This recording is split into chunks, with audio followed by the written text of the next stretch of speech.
It's great to be here. Thanks to the Brickworks for hosting this event tonight.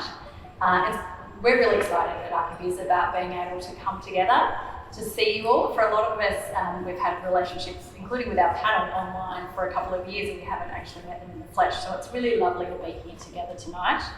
And to be having this discussion, it's a really important discussion about how we balance good design with good business, and how small practice owners in particular can go about navigating that tension.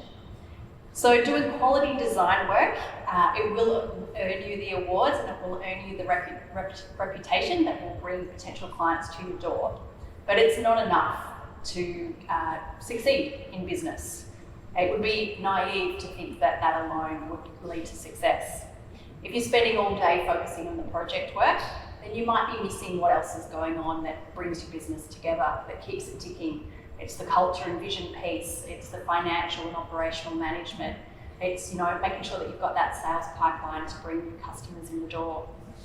So without those, no matter how much you excel in good design, running a successful practice will always remain elusive.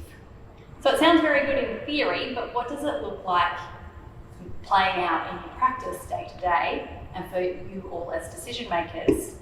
So we've assembled an all-star cast tonight to present and share their insights in this panel. We can put our hand on our heart and say that they are an all-star cast because we work with them. So all these people on this panel here tonight are clients that we work with, that we coach each month, and we get to see in action. And they've very kindly agreed to share their experience in navigating this tension between good design and good business with you all. So firstly, I'd like to introduce Jean Graham. Jean is the Director of Winter Architecture and Sessional Academic at Deakin and Swinburne University. Jean is passionate about environmental, social and economic sustainability for both her clients and her practice. Within every design is the careful consideration of meeting the client's needs within a sustainable framework, responding to the unique locality of the site and growing needs and desires of occupants within the reality of tight budgetary restrictions. And I'm sure that's something you can all relate to. Jean takes every opportunity to further educate herself and share her knowledge with colleagues, clients and contractors, as she's doing here with you tonight. Thanks, Jean. Next, I'd like to introduce Rob Davidoff. So Rob started his practice, Davidov Partners, here in Melbourne in 2011. His projects to date include private homes, guest houses, retail spaces and multi-res projects. Rob's extensive passion for travel and research continue to inspire and inform his work. To my right is Jane Merrylees. Jane is the Director and Founder of Merrylees Architecture and Interiors. Merrylees is a boutique design studio here in Melbourne with a commitment to excellence and strong reputation for delivering exceptional projects that exceed client expectations. Merrylees specialises in luxury residential architecture and interior design, including contemporary inner city residences, heritage renovations and rural and coastal homes. And then finally we have Graham Charbonneau. So Graham co-founded Studio Graham in Adelaide in 2014 alongside his partner Dave Bickmore. Studio Graham's work is driven by narratives, and those narratives are often borrowed from a lifetime full of experiences. Graham has mastered towing the line between the fun and frantic. His work is able to adjust and create the world desired by the project. Thank you for joining us all tonight. As you can see from these introductions, we've got almost 35 collective years of experience here in the room that will be able to share their insights with you about how they go about navigating this tension between good design and good business. So what I'd like to do to begin with is just unpack this topic and what we mean by particularly good business. I think we have, as subjective as it may be, we all have a good idea of what good design looks like. But what I'd love to hear from the panel is what they think good business looks like. So I might start with Jean, because you're holding the mic. Great. Hi everyone. What does good business look like? I think there's a few things that business represents, and that's being open and honest with your staff and allowing for flexibility. I know we've all been through COVID, and I set up a business years ago with the idea of being able to work remotely. Selfishly, because I wanted to go skiing or overseas and stuff. But then it actually worked out because other people also want to do those things, so the business is still set up that way. So being flexible and also trusting your staff. So being able to delegate with trust, that's been a big game changer for us in the last few years. It sounds really weird, but when you're running your own business, you just sort of want to do everything. And maybe you shouldn't. Maybe you should learn, like, well, what is it you want to be working on? You've only got a certain amount of time in the day. What can you share with others? So yeah, I guess they're the main things I got for a good business. It's learning to delegate, trust, and allow for flexibility. Yeah, great. Graham, what does good business look like to you? I think good business for us, good design is probably a key principle of that, and I think it's probably a big reason why we started our practice. We both worked at big commercial practices, and we're probably pretty tired of working on jobs we weren't passionate about, and I think that passion comes from the kind of principles around good design. So for us, it's about that kind of being the ability to be selective, I guess. It's about having a business where we kind of fill the studio with projects that we want to work on and that everyone in the studio wants to work on as well. And a lot of it's also about kind of bucking the trend of most architectural practices, I think, in terms of that kind of churn and burn mentality that takes over this industry quite regularly. So we try very hard to keep to regular working hours. I won't kind of profess that we do it all of the time. And the other one is balance, I think. So, and that probably is quite aligned to the working hours thing as well. It's that we kind of all like to have lives outside of architecture. And culture is a big one for us. So our team's pretty tight, which has its challenges sometimes, but it also means that we kind of enjoy being at work as well. So yeah, key principles for us. Yeah, great. Rob, what about you? I think from the beginning I was really conscious. Do I have the microphone? Maybe not.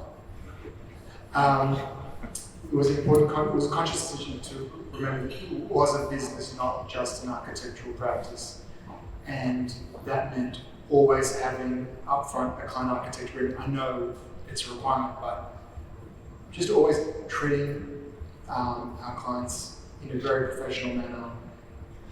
Paying, even when it was just myself, making sure I was paying myself a wage, respecting my hours and not, even when it was just me, not working those long hours, and making sure that I was comparing the business in its infancy to what my salary would be if I was still in a practice. So trying to make sure from day one the company was set up in a way that wasn't just some indulgence, but was being set up as a business where the clients had an expectation from day dot that they were running invoiced monthly. I had the budget.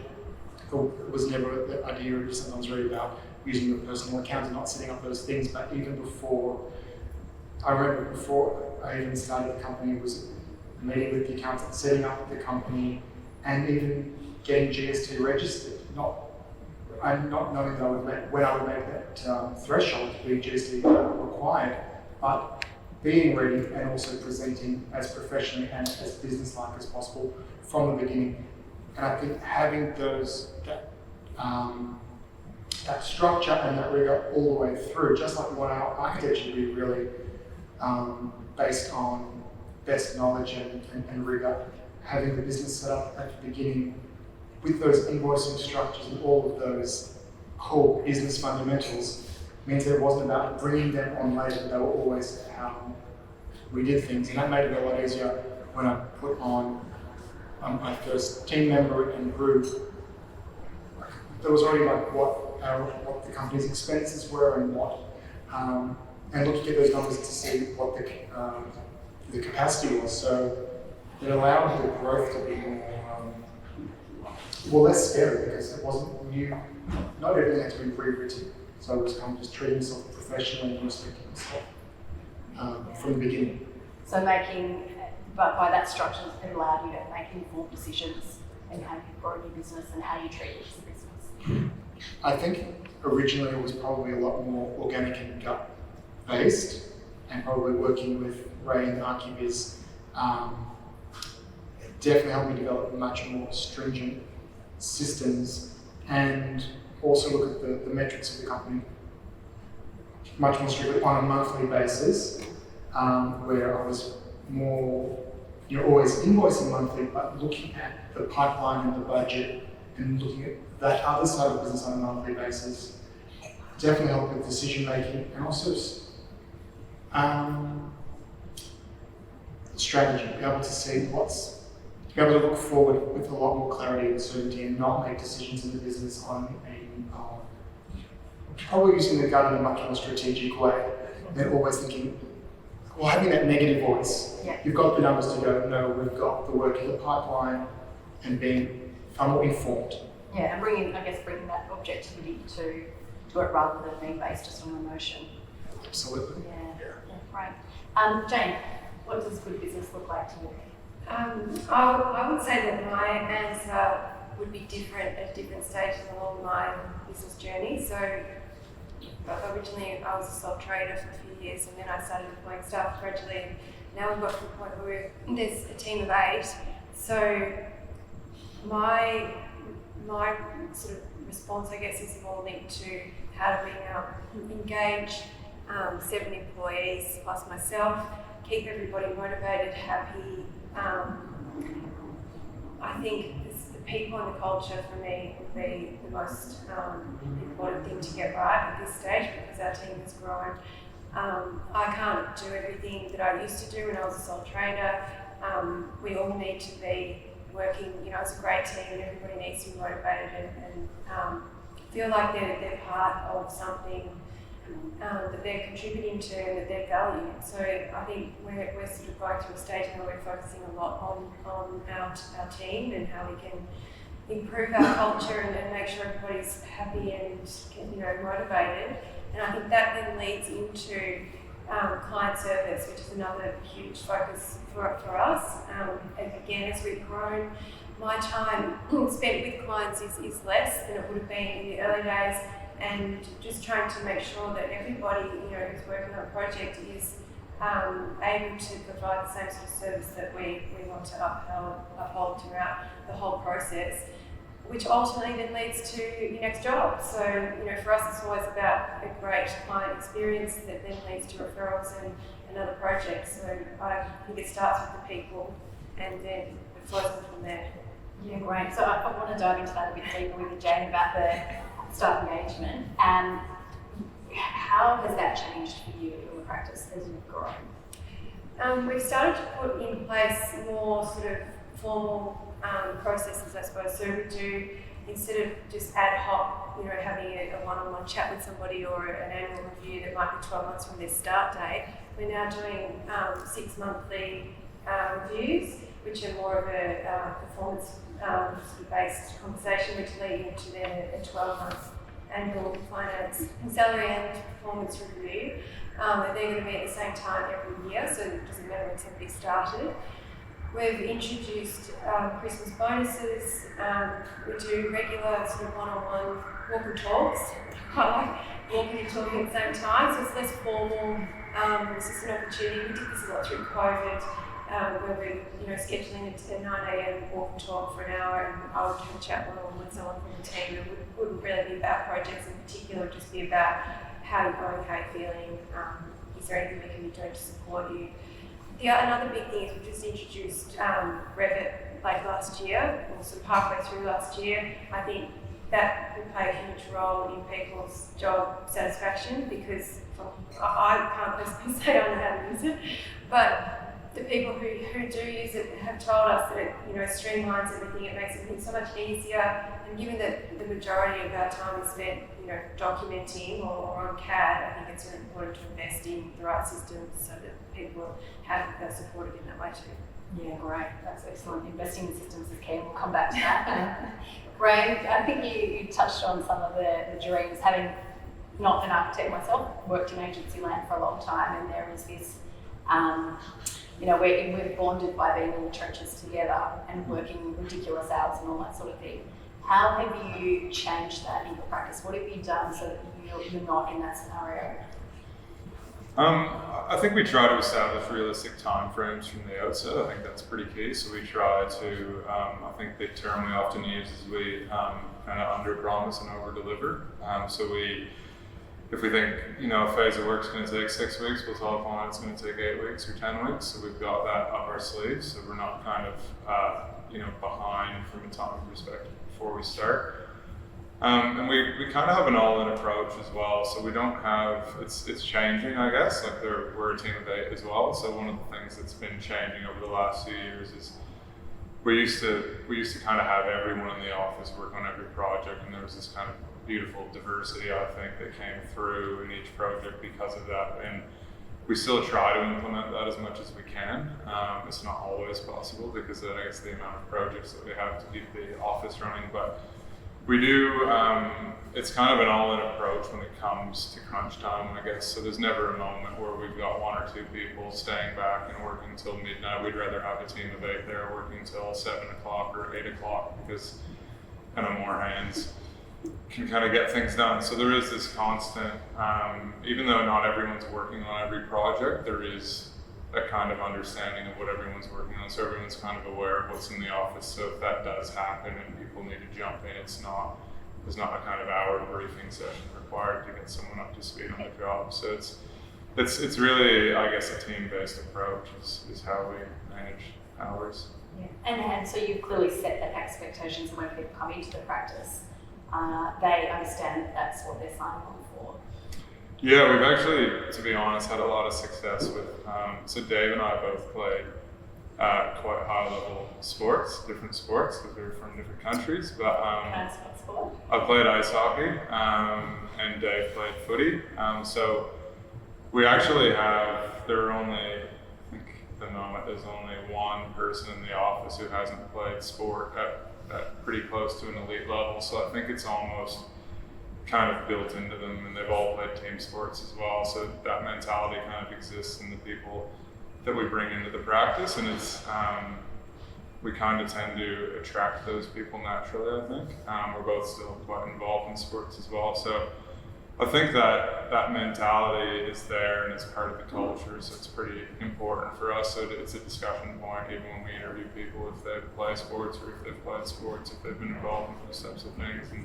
And we kind of bring that back to the studio and talk about how we operate that practice in the same way. We don't want kind of people sitting in silos doing their own stuff with their headphones on, so it's pretty important to us. Yeah, great. And Jean, you also spoke about culture as being a key part of identifying good business for you, and this idea of flex work. How have you had to change things in your practice in order to be able to implement that successfully? The flexing was pretty from the beginning. I would not be able to work here because I'm really bad at any sport, except skiing or hiking on my own. I can only do one leg sports. So yeah, just thinking about culture and setup, it was actually pretty easy because I started it that way. And I actually did the similar thing. It took me 3 years to get to where you got to set up those systems with the setting up the GSD and the company and stuff. Because I started off as a sole practitioner and I just felt really isolated, I felt really lonely. I was trying to do 9 to 5, I got a studio and I was sharing it. It was overwhelming, it didn't fit me. And I just created a burnout scenario for myself. And I was also the center of attention, which is awful for me. So I was like, okay, well, what would be better? Okay, maybe if I could work remotely, maybe if I could be flexible with my time, maybe if I could be overseas. And so I just set up a dream office. And I thought, well, how many people would I need? And I thought, 8, and I had 8 as well, which is weird. But yeah, it's like, and then I thought, well, who needs to be in that team? Maybe they're all different. So every kind of person. Some people work 2 days, some people work 5, some people work 4, some people work stranger hours. And it's okay because as long as the projects get delivered, the client doesn't care. And if we're all happy and we are all in on a project, we all get in on it, no matter where, and we all try and have a say like a uni grid. And it's good because it flushes out all the problems. And if people feel confident enough, even the students, to say, where's the laundry basket going to go? simple things like that. Oh, I forgot. It's really good because then the client doesn't pull it out later. And we all come together to get it delivered. And the other thing that I changed was the deliverable dates. We just try not to hem ourselves in on these strange dates and times that don't exist. We make them up, so why do we do that? Friday afternoon. Who's looking at stuff over the So weekend? now we don't have meetings on Fridays. Exactly that. Most of us don't work Fridays because we didn't like it. So we just got rid of it. And obviously, so you've achieved all these things that you set out to achieve. You said what your ideal structure looked like. That didn't just happen. You put thought and vision into planning. How to implement it? I just tried it out. And if it didn't work, we tried to systemize, which was one of the things that I learned in the Archibiz thing. And I think what was also happening was I looked at myself as a separate entity to the company, which was a new thought, and it really changed my mindset on how to deliver projects. I started charging properly, which sounds really weird. Started respecting my own time, which also sounds really weird. Not meeting with clients at strange hours, setting the rules, establishing a beautiful space for people to work in.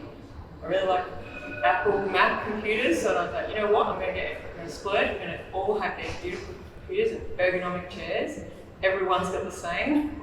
It's like hot desking, and so I put pride in it, thinking about what my staff would want, and as a result, I get the benefits as well, and it's really lovely. I just put myself as what my dream environment would be, and then my staff, and then it's kind of all happening organically. But it is constantly evolving, and I think if you're just not attached to anything and you're free with the thoughts, then the staff will help guide you on what they need, and then if they're happy, business is better. I hope, right?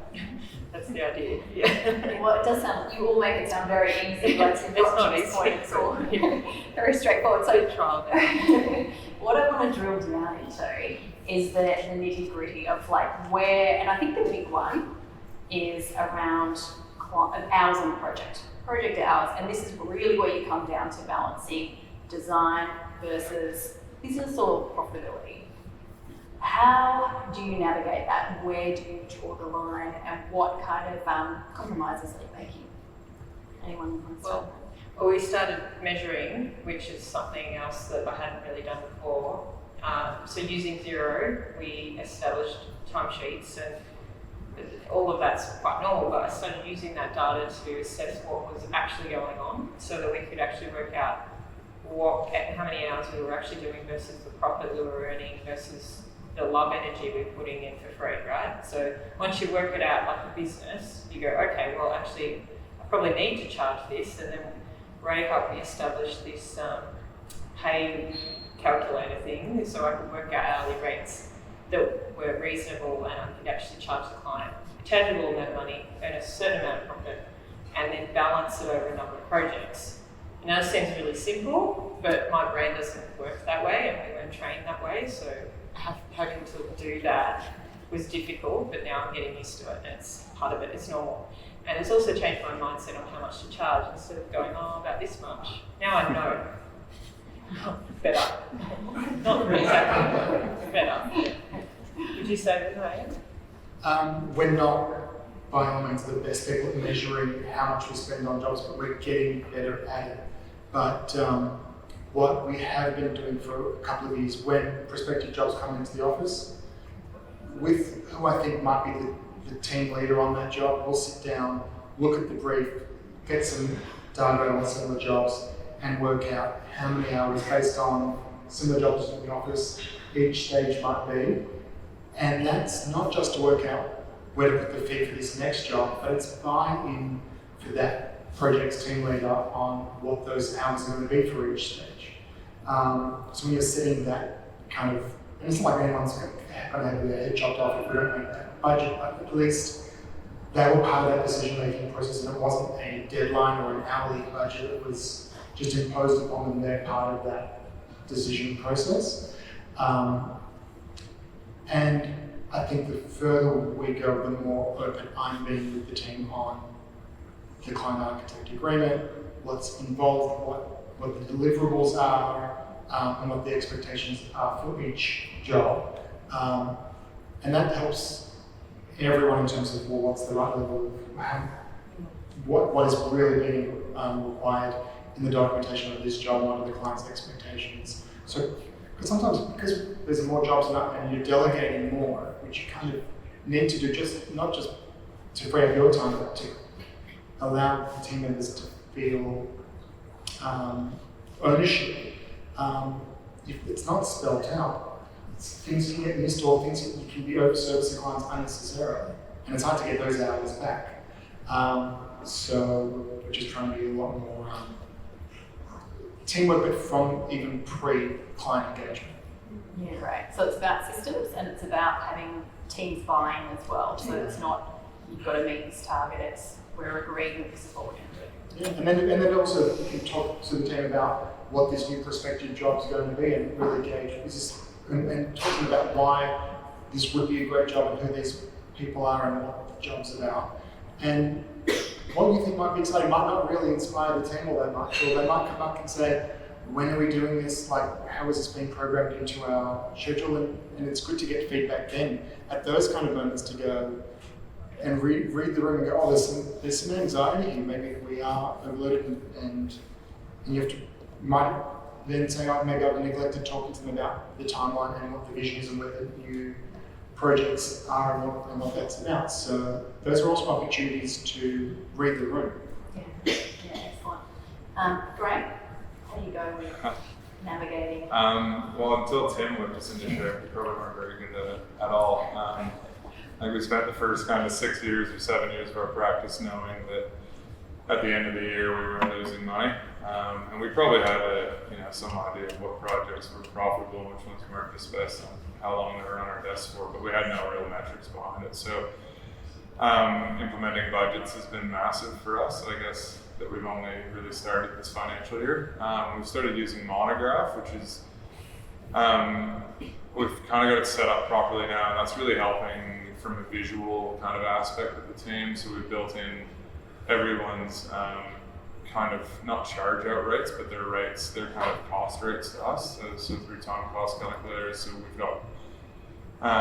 got their kind of rates, including overheads and profits, and that kind of, in the back end of the kind of CRM does what it needs to do. I don't have to understand exactly how it works, but it does what it needs to do, and we kind of have our fees allocated for each stage of the project. And one of the nice things about that program and the way it works is there are Gantt charts that we create for every project based on time allocations, and the timesheets are built into that as well. So there's this kind of this little ticker with a dollar sign on it that sits above the stage of the project, so people have an understanding that if it's getting close to the end, it means that you've kind of exhausted the time allocation. And that's been there aren't really any hard and fast rules, I guess, in the studio, or no one's going to kind of come around and start getting people in trouble if it goes over.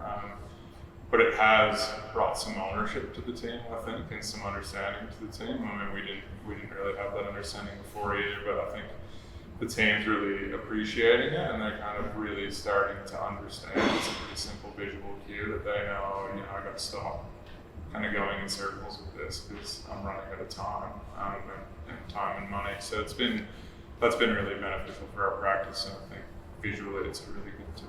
And so just so everyone's aware, Moderator is a practice management software. Yeah.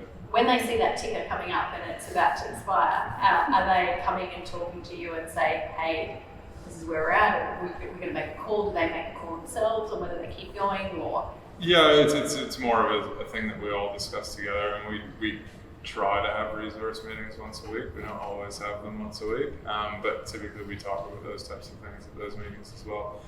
And we're aware, I guess one of the things that we decided quite early on with our practice and in our kind of drive to try to create good design was that we wouldn't always put kind of profit over design. And we're very aware of the fact that probably some of our best projects didn't make us any money in terms of profit, but the amount of work that they bring in as marketing pieces is really important for our studio. So there are projects where that ticker gets kind of completely blown out of the water. We've got one at the moment it's going to tender tomorrow, I think, thankfully, and the ticker is probably like a month past.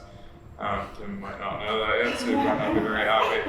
But yeah, the ticker is well past the stage of making money on the project. But it's a super important project for our practice, so we kind of made that decision that it is what it is. We want to get it to where it needs to be instead of kind of drawing the line based on budgets. And so I think it's for us, we kind of find the balance of where that needs to be, and it's a decision that's made, I guess, between Dave and myself and whoever's the project lead on what we need to do. Yeah, great. Jane, what do you do when you're looking at work and going, hang on, we could just do this, or we could do that, or we could do that? How do you weigh up that decision about what you're going to do when it comes to design versus where you're at in the project? With, in particular in relation to fees Well, project hours and things, yeah. We've just had a pretty bad month in terms of invoicing. So we have been tracking our time and invoicing and fee proposals all through a software called Harvest for a long time. And we're at the stage now where we're looking for something else. I'm really interested in what Graham was saying about Moderator.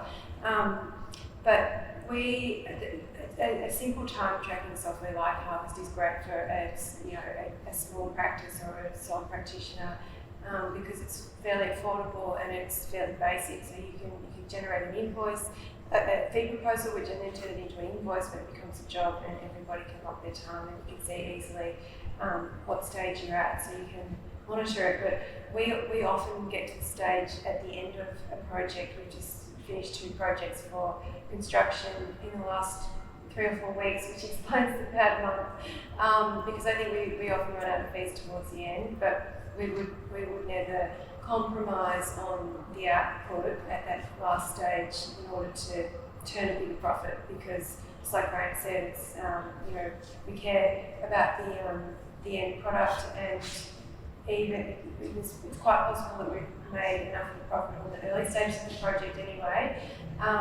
and we want to see the project built, and every opportunity, every time that happens is an opportunity to learn and put in a better fee proposal the next time around. So if you've got the software, you can track it, you can see where you went wrong, and you can adjust it the next time. But we often have a bit of a punt. Like, for example, we just had one of our clients who designed a home for us in construction. They've asked us if we'd be interested in doing a furniture and styling package.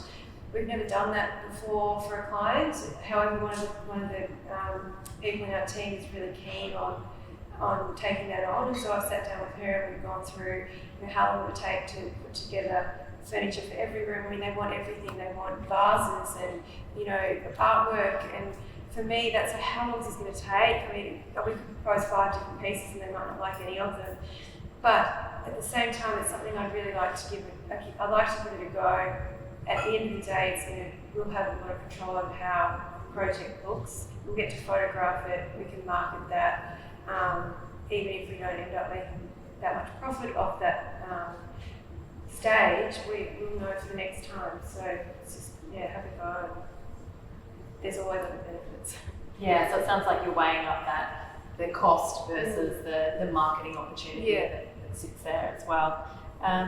Okay, so what I'm hearing from you all is really that systems are key. If you've got the systems at the outset, then you can make a decision when you get to that point about what you're going to do, whether you're going to pursue the design or whether you're going to say, okay, we're going to wrap it up. I'm really keen to understand the most impactful 2 changes that you've each made in your practice that has helped you run a better business. Do you have yours? I'm holding the mic, so I guess it's me. The first one was having the confidence to put on my first team member. That was a big step for me, and it was probably after, I think, at least 4 years being sole practitioner. But it was it actually wasn't even a full-time team member. It was a student who had submitted unsolicited an application, and it was a great CV, and I said, well, now let's try it. And that gave me the confidence to start to delegate, which was really hard. I was a control freak. I won't do anyone in this room.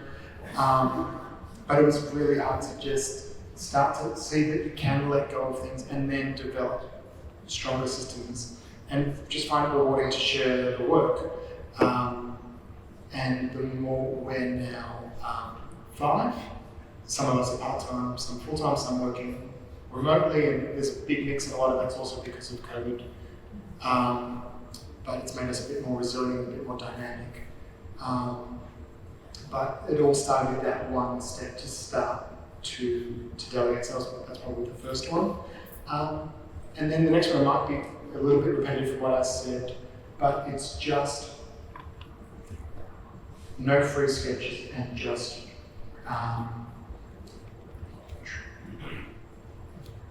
being professional and not giving out IP away for free.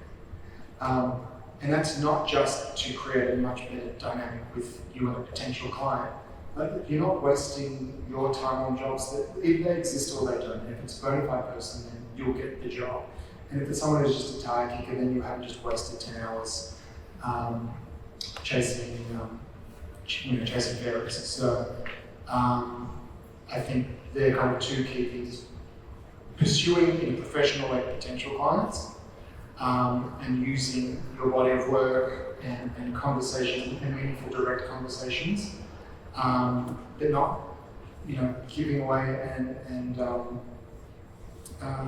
being disrespectful to yourself. So I guess those are the 2 key points. And I have to answer before you hand the microphone over. On that second one, I think that's very impressive. But also, I can see that if there was a project that you really wanted and the prospective client was asking for that free sketch, would you compromise? What do you do in that scenario? Is it a repeat business? Repeat client? No. No. If it's a repeat client, then there's some exceptions, but there's a relationship and there's a trust there too. But say it's a dream project. It's a dream project. I don't like to do that, and I'll explain why. If it's a dream project, it's something you really want to have a lot of respect for, and just trying to spend a few hours giving a sketch or something is just half-assing what that would be. So it's not really going to put your best foot forward. It's just really diminishing what the client would even think your output would be. So really, and I say it's not, let us start, engage us, we can do a concept for you, and then really give you what we think the project would be about. If we're not gelling and you don't like what we're coming up with, we can step away then.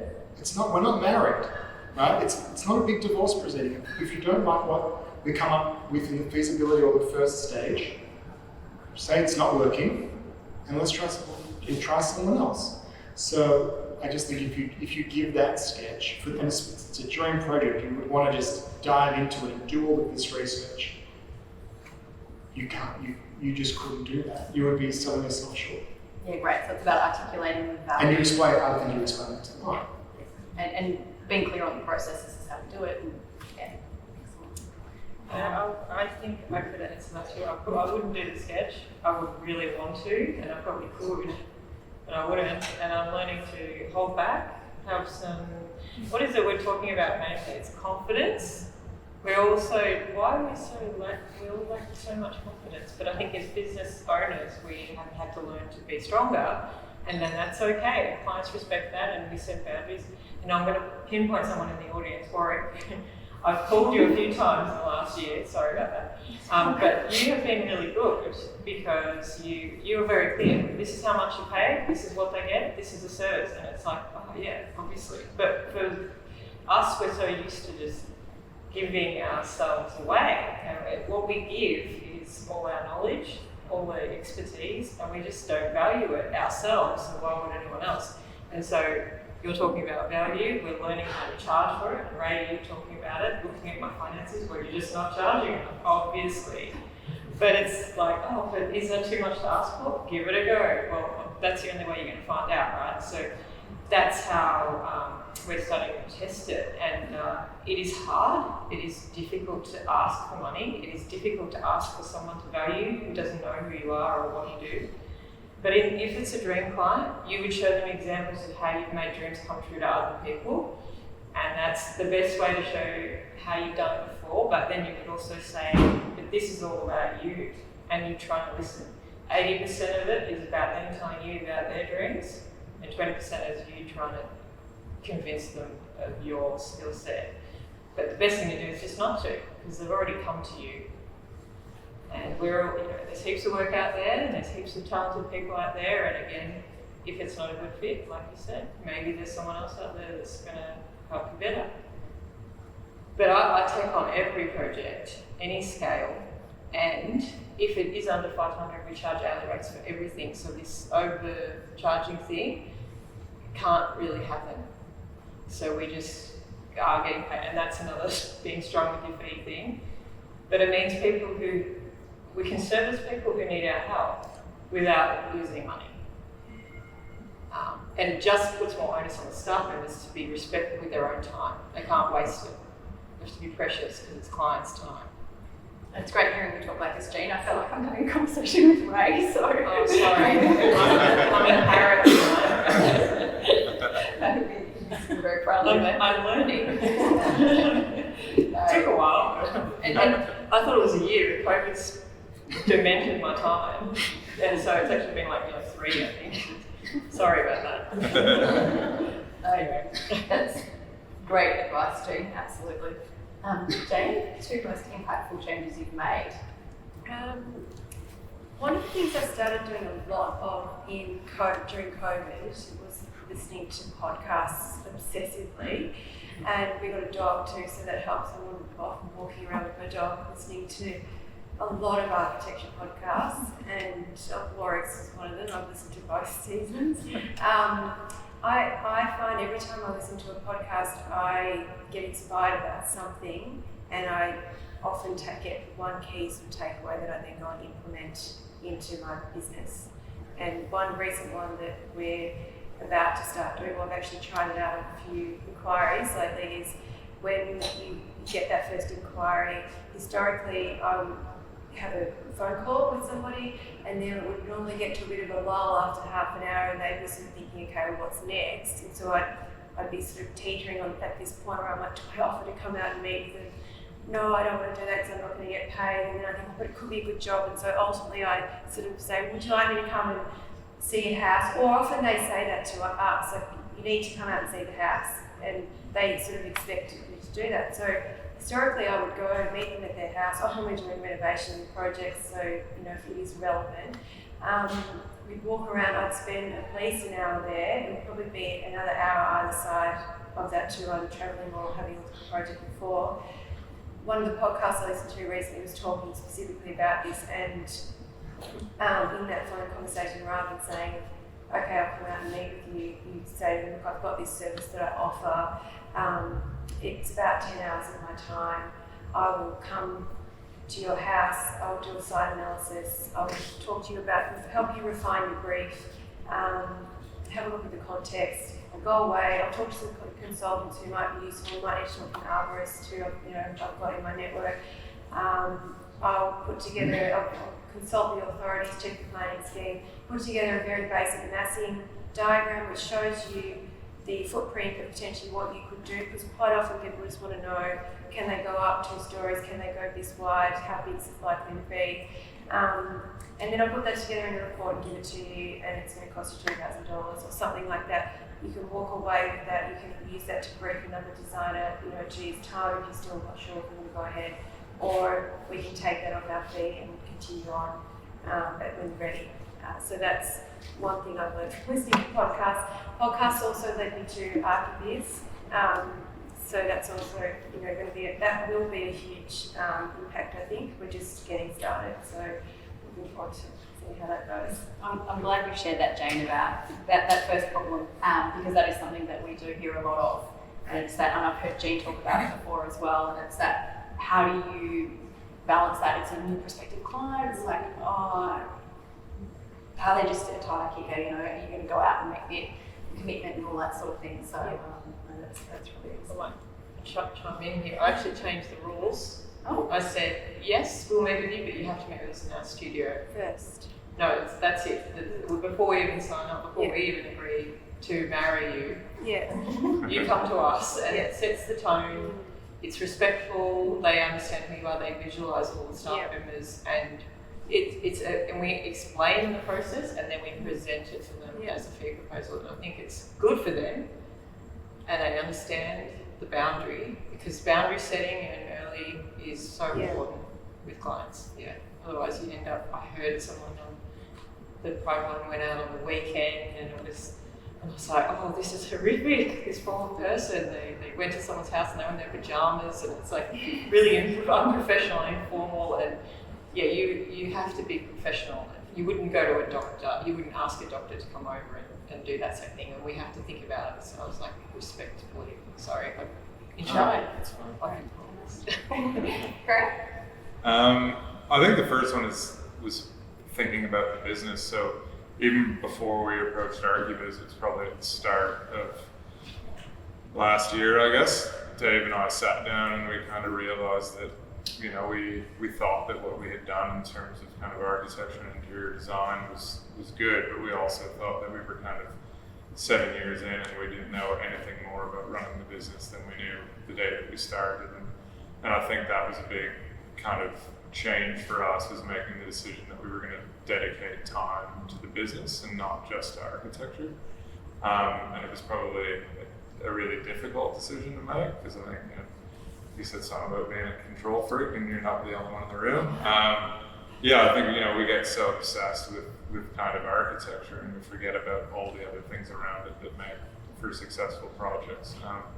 So that was a huge kind of moment for us, and I think the other big one was really learning, I guess, to value what we offer, and probably learning to say no to people as well, and not learning to say no to prospective clients, and not having a kind of emotional attachment to saying that to someone, and realizing that some projects just aren't for us, and it's not a personal thing towards other people, but it was a kind of learning how to kind of navigate that process. And Adelaide, for those that kind of haven't been there, it's like it's a big country town, so everyone you talk to knows someone that you know. So there was this kind of, we had some negative feedback in the past when we turned down projects that we kind of hear through people that, we were too arrogant to do their project or whatever it was. And oftentimes it was just that we were too busy and we told people that we could do the project, but it might be in 6 months. And people didn't want to wait, so we've kind of had to work, I think, on how to navigate saying no to someone without offending them. Nice way to say. Good question. I think it's like any personal relationship. It's probably different with everyone that you're talking to. So quite often we take the approach of it's like breaking up with someone. It's not you, it's me. But we often put forward other people that we think might be more appropriate for the project. We've got a network of kind of friends around Adelaide who we kind of appreciate the work they do, and we think they have different strengths to us. So quite often, if we think the project's not right for us, we're more than happy to kind of put forward different people. We make the introductions for them so they don't have to approach people. So that's probably the key to the way that we try to do it. You'd have to ask the people who've said no to if it's successful or not. But it seems to be. You're great. Now, before we cross to your questions in the audience, I do have a final question for the panel. I'd like to know what you're each focusing on in 2022. Budgets. I think it's budgets and delegation. So I think I still don't think that Dave and I have kind of gotten to a point where we delegate appropriately. I think we're getting better at it. I don't think we have much choice anymore. There's 8 people, so trying to do kind of everything is getting more difficult. But part of implementing Monograph, and one of the things we're trying to do with that is we're really trying to champion the project leads and using that software to do that as well. So kind of putting them in charge of everything to do with the project. So not just client contact, but actually looking at the financial side of it, managing the people, other people from the CEO that are working on it, making sure that they're not spending 40 hours doing a site analysis at the start of the project because they're kind of fluffing around. But we're kind of elevating people through delegation and giving them a little bit more control of each project. So it also frees up our time to make sure the budget's working. Right. That's probably a note. I know Ray's sitting there smiling that Tim probably needs to have the delegation conversation with you framework. Yeah, I think we've had it. We're working on it. Jay, what are are you working on in 2023? We've got quite a few things we're working on this year. One of the most exciting things is we just recently recruited Deborah, who's sitting in the front row. She's our studio manager. So a big part of her role will be to implement new systems within the office and look after the team, make sure everyone's happy. We're looking at new project management software to take us to the next level and ensure that we deliver our projects on time, on budget, hopefully, and that our clients are happy as well. We're delivering a really good service. We're also looking at a new sort of client welcome pack that we give people when they sign up. We're maybe going to get a little bit of merch or something to give them when we take on a project with them. And like I said, we just started the coaching and board meetings with Archibiz, so it's going to be a big year. And Elliot, my associate, who's also in the front row, he's going to be doing the coaching with me as well, and Tim after that. So yeah, big year for us. Very excited. Thanks, Jane. Oh, you can help to that one. With that, Jane? It's pretty difficult. I mean, it's a similar kind of story about delegation, but I think for me it's more letting go this year. So the start of the year we actually let go of some clients who were badly behaved. And that sounds really horrible, but it has been a little bit financially detrimental, but in terms of emotional and psychological well-being, it's actually been really rewarding, because it's almost like, Bart Simpson and the cupcake, and he keeps trying to get it and it gets electrocuted. But like sometimes I look at clients and I go, oh, I'm just doing the same thing again and again. So I'm trying to change that, and so letting go of not only bad relationships, keep that actually enables you to forge better ones with great clients and new clients or existing staff. And also letting go of being inside the project, which is terrifying for me. I'm just going to step right back and sort of watch it all happen a little bit more, which is terrifying because I'm never done that. But already I'm trying it out. It's been good. It's like, it's a bit freeing and exciting because you can see other people doing great things too. So yeah, it's good. So letting go is probably the big one. Yeah. Marie Kondo. Have architecture practice there. For me, it's just systems, but systems in terms of project delivery and documentation stream from the beginning through to the end. We've got so many ideas and so much kind of knowledge that we've picked up along the way, and it's either in my head or different key people in the business, and we keep learning lessons, but we're just about to roll out some systems that will be helping us track's probably the wrong word, but checklists, I guess if we're clearer word, checklists through the different stages, which are designed not just to log hours for those particular stages within project phases, but also help de-stress and de-risk the process, because there are so many things we need to keep track of during the job.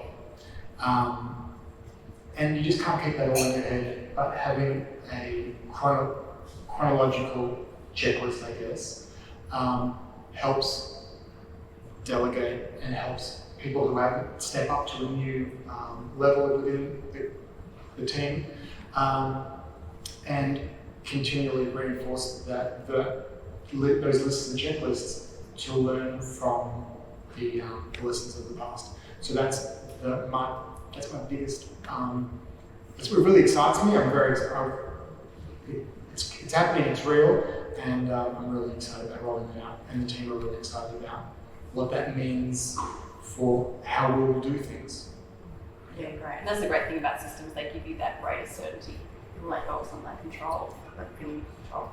We'll cross to our audience, so if anyone's got any questions, there'll be a mic that goes around.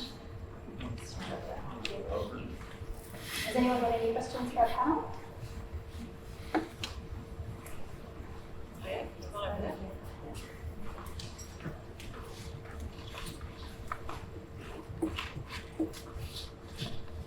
Again, for the pattern, because it's it's not common that business side of things are spoken in general in architecture communities. And so my question is in general for everyone. We don't have much exposure when we finish our studies, work for some time, then register and try to start a practice, but it's so overwhelming. And it's often that we just jump into as a position of a sole practitioner and find out things of how to interact with the client or how to get paid on time or how to treat your employees. So where do you guys get the answers when you are finding all these difficult challenges? Because in uni, there is no side of business even spoken at all. Or in general, employed, it's rarely that we have a chance to speak to a director about a business aspect. So where do you get your answers? Does anyone want to answer that, where they learn about the business of architecture effectively? Trial and error, but from day one I spoke with my accountant, and I know that I don't really like doing best and anything. As soon as I start talking to my accountant, I want to fall asleep, even to this day. But I had a book. I've got the same bookkeeper I've had for the last 11 years, and just trying to keep those things right and having, even before I was engaging with Archibiz, just it's a business. So I was always in the back of my mind the first year or two. I was thinking, what would I be making as an employed architect, and I have to justify this venture. And then it's the invoicing, it's the following up, it's watching your hours. Because if you have made a contract with someone and you're doing a job, and the only way it works is you're working from 6 till midnight for every day, then it's not sustainable. You can't really keep doing it. No one's going to buy into that. In terms of if you want to grow and have a team, but how long can you keep doing that for? And that's probably not why you went out to start your own practice too. We've all got the motivations that we want to do our own design, so also being mindful of that. But in terms of getting the business right, being disciplined, and probably just thinking what is the correct business way to do this, and so many of those really old-fashioned business ideas, they're old-fashioned and right because they're fundamentally right, and I keep coming back and going, now I know why people do that, because that's what works. And it's probably the least disruptive thing out there, like invoicing and putting in a proposal and all those really fundamental things. It's just, there might be a better way out there, but for me that works and keeps the lights on. But better. Keeping lights on is not aspirational. It's not. That's not even. If you're keeping the lights on, then don't keep the lights on. You're wasting your own time. You need to set budgets, set expectations, and if you do that, and you've got a product out there that people want, it really should fall into place. We're in a great city, in a great country, and you've got a lot of opportunities, but you just need to have, I think it comes down to the self-respect and the confidence, and do those things right because it's the right thing for you. But you're right, where do you learn this stuff? You have to go into a business degree to figure it out. And I know people who have been doing that. They go to large practices, they don't have those skills. They become partners, associates, and they need to do an MBA in order to facilitate the knowledge. Whereas we don't want to do that because we're running a practice, we can't study full time as well again. So this is where Archibiz came into my scene. There were a few books that I was reading about practice management in Australia that were helpful. Talking to other people who have been doing it for a little bit longer than me, joining Archi team was exceptionally valuable, meeting other like-minded people, feeling not so isolated and finding that everyone has these problems too, and it's so open, it's so lovely. But business management is not a skill set architects typically have naturally, so learning it, almost forcing it into your practice is critical to creating and shaping a profitable, happy existence for yourself that can last a long time. Because we got, what, 45 years more of work left, yeah? It's the long game. Sorry. Let's bring it down. 45. Oh yeah, you work forever, right? That's the dream. That's the dream. If you love what you do. Right. Did anyone have anything you wanted to share on that one, or? I agree with everything that Rob and Jean said. The only other thing I would say, and definitely Archi team is hugely beneficial for, just starting out and small businesses. But talk to people that you know who work in business, not necessarily architecture, because it's all relevant and everyone's got different experiences. I talk to friends who might work in retail, and they tell me about their experience managing people, and another friend who's in HR, and they talk about their experiences as well, managing COVID, and friends who are working in, for winery businesses or anything really, because I think it's good to get other people's perspective, and the podcasts. I highly recommend the podcasts. They're really good. I don't think there's a one size kind of fits all approach to it either. So I think you need to kind of find your own path and work out what works for you. I think we've got like a pretty funny story that I think it was about 6 months after we started our practice. There was an article on Arc Daily that was 25 things not to do when you start an architecture practice, and we'd actually done all 25. And we're still kicking now. So yeah, I guess there's I think a right and wrong way, but there's also lots of different ways to kind of be right or wrong about it. So yeah, you just need to find something that works for you and dig until you find it, basically. In addition to Architect, which is a fantastic resource, ACA is also another great place that you can go. So there's actually something from ACA in the room this evening. If you're looking for that sort of information, there's some really great resources, and they run some great webinars and that sort of thing as well. So check that out. Is there any other questions that we have in the audience? Right. We're all getting nervous. So that's not, well, last week actually, a very paid email from somebody in America who did all the paid architecture, not enough business, working too hard, all the thing. And I spoke to this chap this morning in Washington State, and he had a 2.5-year-old on his lap, and he's got a 5-month-old baby, so he's working from home. He's living with his in-laws, so he's got lots and lots of school. But my related question is the sole trader architect a viable business model?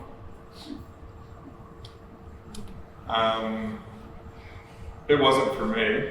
I don't know if that means it's not. The first thing, I was a sole trader for about a year, and I had pretty much no interest in employing someone. I wanted a business partner, and that probably was specific to I think the lifestyle that I know I wanted to have. I wanted to have assurance that when I wanted to go skiing or go to Canada to visit my family or just go traveling, that there was someone that kind of shared an equal responsibility with me in terms of running the practice while I was away. I didn't want to go on holiday and be a kind of slave to notifications on my phone or my laptop. So yeah, for me, the kind of first thing I wanted when I was a sole trader was a business partner. Yeah, so that was my way of doing it.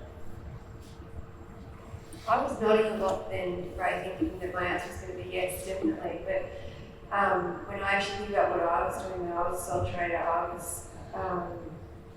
actually had another friend who was an architect running her own business. We were both having babies at the same time, 6 months apart kind of. So I had one, and I helped her with the job whilst, she was helping me out whilst I had mine. And then she had one, and we did that for about 4 years. So we actually shared projects under her business name for a couple of years, and just really helped each other out. So we could take some time off when we wanted to, and not worry about the projects that go on for several years, and not leave our clients in the lurch. So yeah, I think it would be hard working on your own over a long period of time and being able to find a good balance.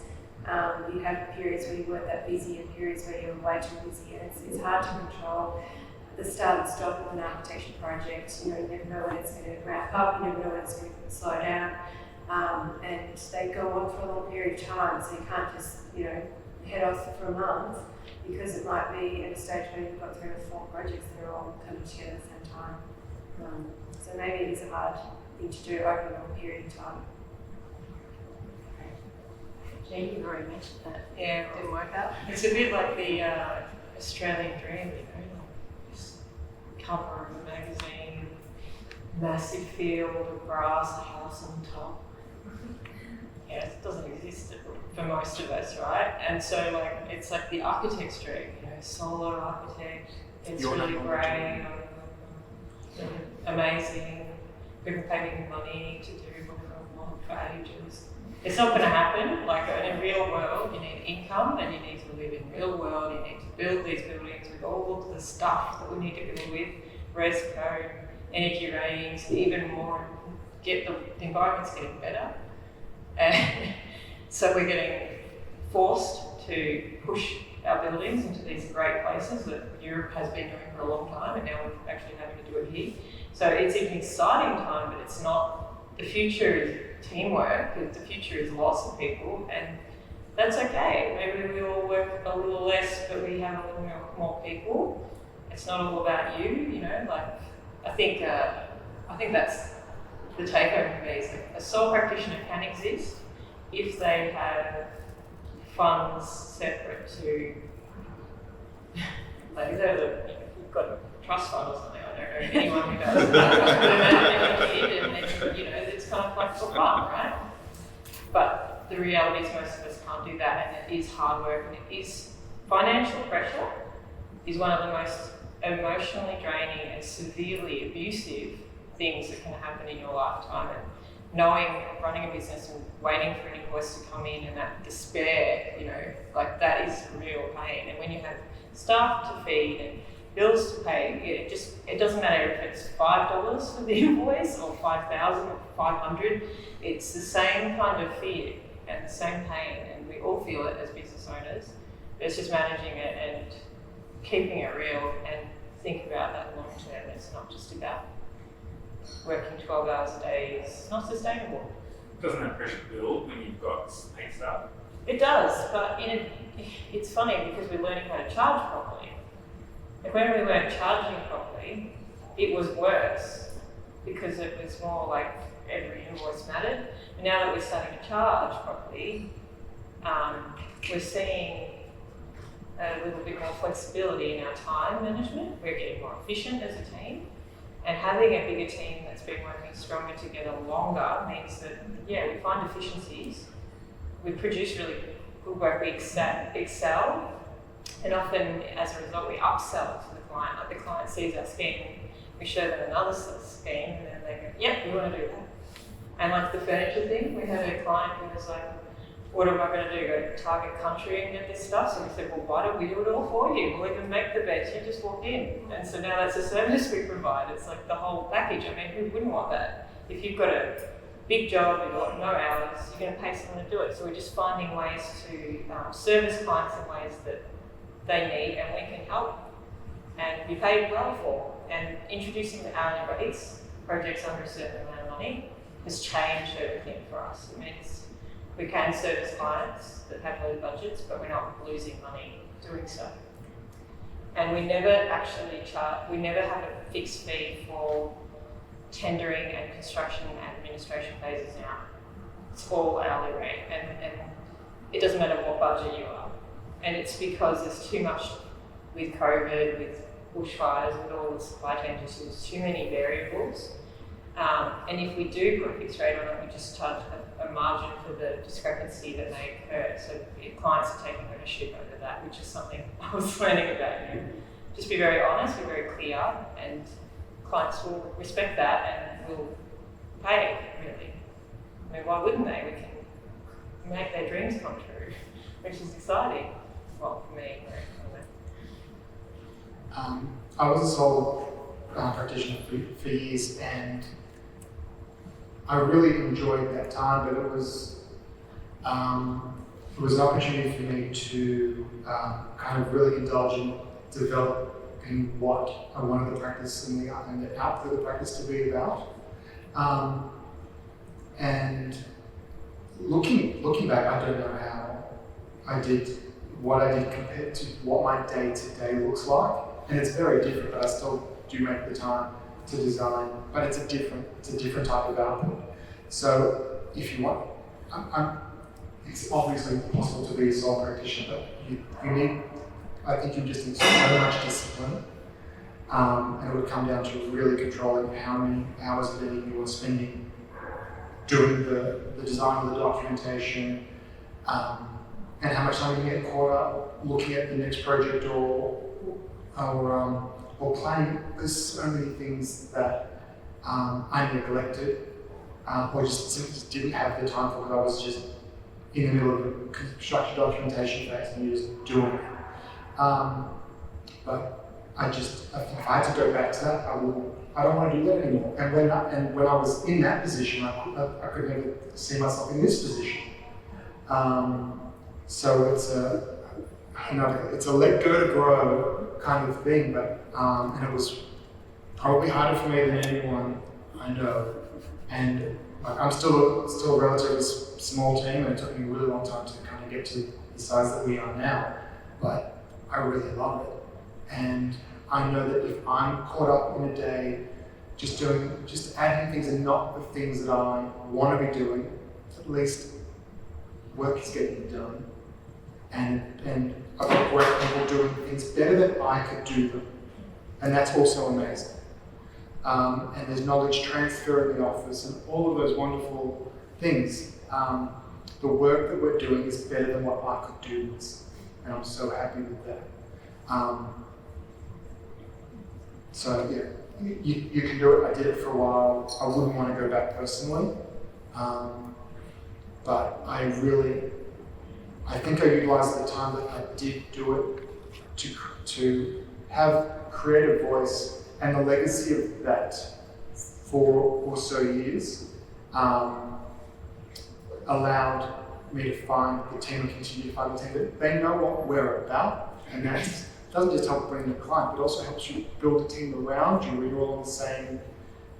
You all share that same vision. So we have a similar. Not the same, but similar aesthetic. So we can have these interesting conversations about design. But that's all part of the culture and why we all like coming to work and sharing, and flipping our screens around and debating and discussing and enjoying what we do. And I get a lot more out of the office. Like I didn't want to leave. I had to leave a little bit early to be here today, and there was such a good buzz in the office. I wanted to come, but I didn't want to miss out on the conversation. So it's a very different dynamic than maybe the self-indulgence that I had of just being in the office and being the architect, and not having really to answer to anyone except for the client. I think this is a conversation that there's a lot in this question that you've asked, Ray, so I think this is a conversation that we can definitely continue afterwards. Thank you for joining us. Do you have one more question? We probably are running short of time. I'm just going to check with Georgia how are we going for time. Yeah, Ange, yes. Just one more. And firstly, thank you. So Ange from the Angela from the Association of Consulting Architects, ACA. So thanks very much for the plug there. Thank you so much for your presentation. It's amazing. Thanks to the members there too. One of the things that ACA has been invested in a lot in the last couple of years has been around wellbeing. And I just wanted to ask the question, we had a big research recently, Monash University, and they've identified 4 areas from the findings, initial findings. It relates to everything you talked about: fees, time management, client behaviours, right through to collective action. So I guess my really short question balancing good design and good business, but also how are you taking care of yourselves, how are you balancing your life. And maybe just a conversation for outside, but maybe. How about, that's a great question, Ange. How about if everyone's got one strategy they want to quickly share? I wrote a dog.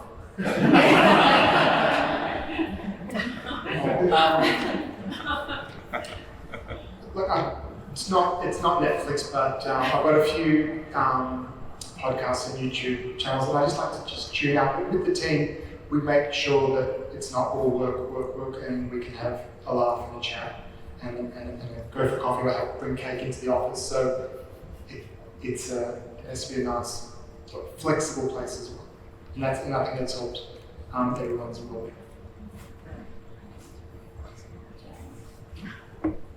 This isn't something that I'm doing yet, but it's something I'm going to start doing.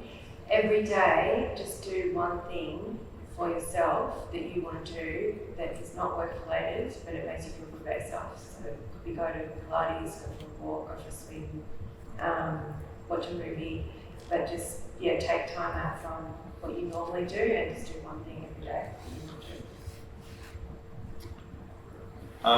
We try to create, I guess, like a more of a family environment in our studio. So we put a lot of importance around doing things together outside of work that aren't work related. So we probably spend less time going to events like this and more time just kind of, going out to dinner together, going to see a movie or going to football or whatever it is, but trying to spend time together and just do some architecture or something. So it's been really exciting for us to do this event tonight. We've loved getting back out and being in the room with you all. It's so nice to do this face to face rather than on the other end of a screen. I hope you've all got at least one takeaway from tonight, something that you can go back and carry out or implement into your practice. I'd like to thank our panel for joining us tonight. If everyone put their hands together.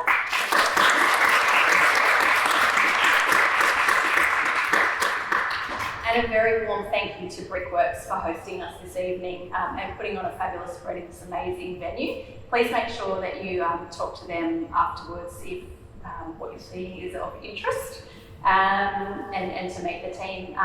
Please help yourselves to a drink afterwards. There'll be more food and to continue the conversation.